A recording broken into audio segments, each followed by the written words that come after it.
Hi, it's John. Welcome to my channel EV Intuition, where I'm helping you understand about electric vehicles. In today's video, I want to continue my maintenance work on my Tesla Model Y. In my last video, I showed you how to replace the cabin air filter. In today's video, I'm going to do the HEPA filter. And I'll show you the steps, what's involved, and recommend that you do it yourself, because this one was a pretty decent and easy job to do. So let's get started.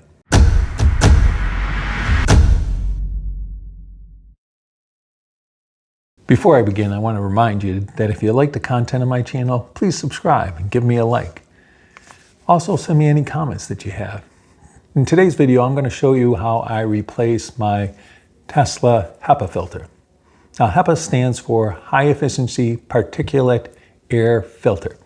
Now, all Teslas have this, all recent Teslas have this, and it is a very high quality air filtration system, and it removes a lot of allergens, dust particles, bacteria, any small particles that are in the air. And so anything entering your cabin is brought through that filtering system and removed from the air, giving your cabin a pretty decent air coming through that filter. Anyway, that is the main purpose of it. And one of the things that you might be aware of is Tesla has this mode called the bioweapon defense mode.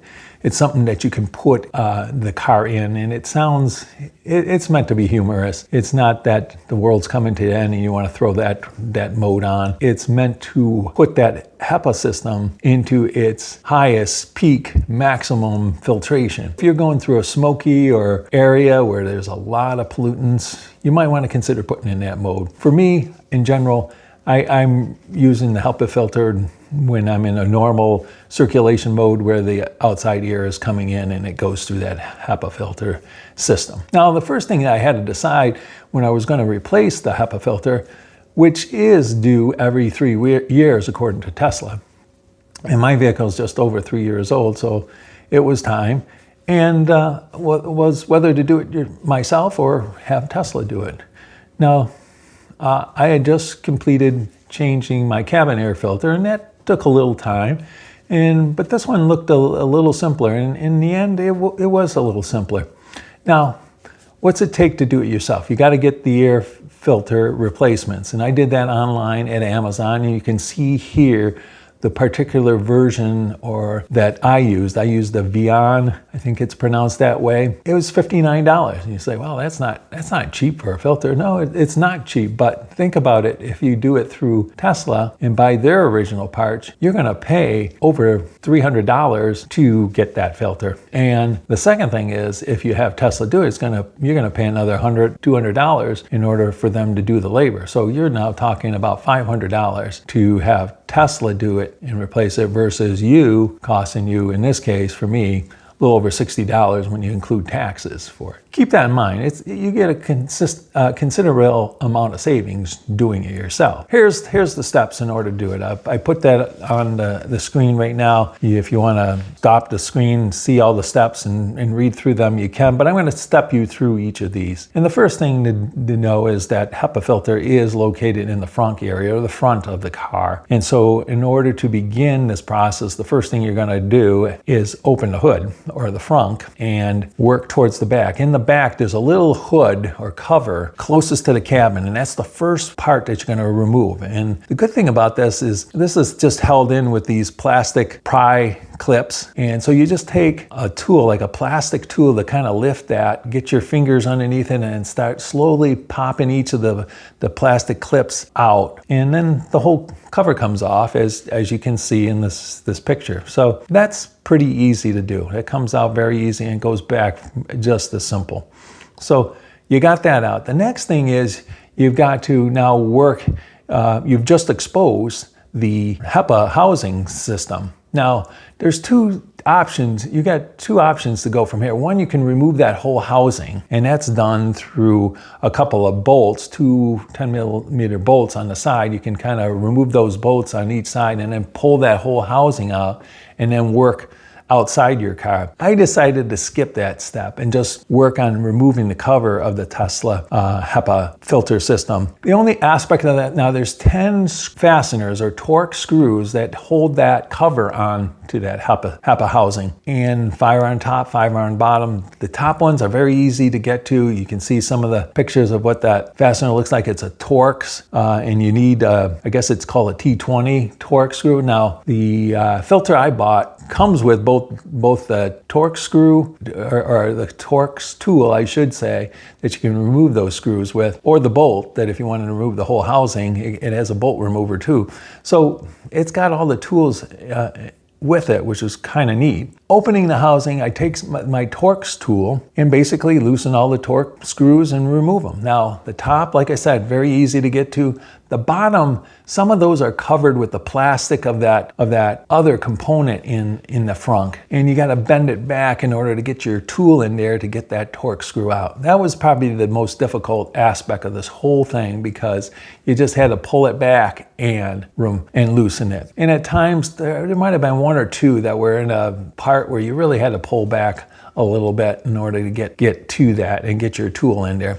But I was able to do it, and I removed all 10 of those Torx screws. And once you pop that cover off, then you expose the filter. And basically, the filter consists of 2 layers, the top layer being the HEPA filter and the bottom being the carbon filters. You first remove the top layer, and you can see in this picture what mine looked like once I moved it. And there's some dirt and debris inside there, so it looked like it was time to replace it. But very easy, just pull that off the top. That exposes the bottom layer of the carbon filters, and then you remove that. You just lift those out also. And then to put your new filters in, which I purchased, you just reverse the order, right? Carbon filters down, they only go in one direction. The next is the second layer, is the HEPA filters. There's where you got to make sure that you got the orientation of that filter correct. Make sure that the airflow arrow is pointing in the proper direction going through the filter. You'll see it marked which side is up and which side is down and which side is in the direction of the airflow. So it's very well marked on these replacement filters. So that's what I did. Filters, once the filter's back in place, you're going to put the cover back on the HEPA housing unit. And once again, you got those 10 Torx screws, you're going to put them back on. I think they go on a little quicker than taking them off. And even with the ones at the bottom where you got to pull back the plastic a little, but I got that back on and everything looked great. Once that was back on, then you put back the apron or cover there with the clips, and you just snap those back in place. You just kind of put it back and push down it, and you can hear them snap back into place. And now, once you've done that, your physical part of the job is done. You can close the frunk. You've completed the air filter replacement. Now, but the one other thing that it's important to do, and Tesla gives you this, is the ability to record that particular maintenance event into your Tesla. And you do that through the maintenance screen. So you go into the menu, as I'm showing here, and you select maintenance, and then you go into and you select the HEPA filter replacement under that maintenance, and it'll show you, is it overdue or when's it due, etc. And once you select that, after you've replaced it like we've just did, you hit record, and it makes an entry into that, and then it comes back and says the next time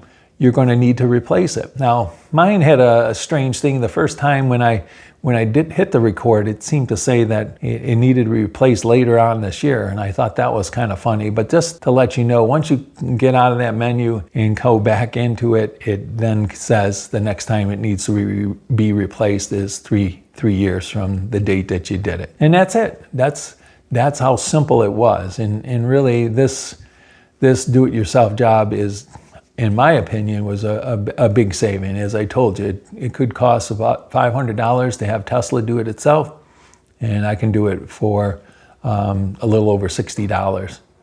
So I hope you found this video informative, and if you got a Tesla, know that you can do this yourself if you like to. It's not that difficult. Thanks for watching. We'll see you next time. Take care.